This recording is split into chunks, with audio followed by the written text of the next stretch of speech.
Subscribe to the channel and comment down below saying I subscribe to enter this month's shoutout giveaway. Hey guys, what's up? Welcome back to NBA Orb. Whether you love Shaquille O'Neal as much as the big corporations who profit millions off his endorsement, or you hate him as much as Kobe Bryant did as his LA Lakers teammate, there is no denying that they were one of the most dominant players in NBA history. With that said, here are 10 insane stories you won't believe about Shaquille O'Neal and Kobe Bryant. Number 1. Kobe Bryant's 40-mile bike ride. Bryant told his longtime trainer Tim Grover that he wanted to add in bike training to his summer conditioning.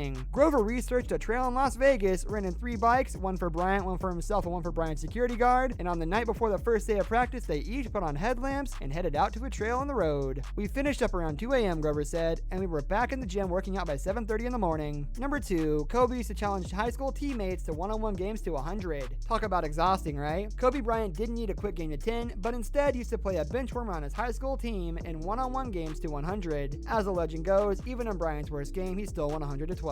Number 3. Bryant attempts to make 400 shots every practice. Bryant has been known to count every single shot he hits at practice, and he won't leave the gym until he hits at least 400. In this clip from a practice before the Lakers began the 2011 season, you get a sense that it might not take Bryant long to achieve what seems like an insane goal. For a 4-minute stretch in the above video, Bryant misses fewer than 10 shots while putting up at least 153 pointers from around the arc. He gets cold at the end, but that's besides the point. His form and consistency are near perfect in every shot. Number 4. Kobe Bryant's game day push-ups were more intense than an earthquake. From ESPN's Rick Riley, among a dozen other drills, Bryant does suicide push-ups. At the top of the push-up, he launches himself off the mat so hard that both his feet come off the ground and his hand slaps his pecs. He does 3 sets of 7 of these. This makes me turn away and whimper softly. Number 5. When Kobe Bryant nearly led his team from an absurd comeback per Tyson Chandler. The thing that makes him so unstoppable is that he never stops coming. This year we were up in New Orleans by like 12 in the 4th quarter with 5 to 6 minutes left, and we pretty much had the game in control. And Kobe was there on the free throw line, and he was like, you know, I ain't going to let us lose, right? And I looked back at him and I was like, what? Man, I ain't letting my team lose. And he was like, alright, but I just know I ain't going to let my team lose. And I went back at him,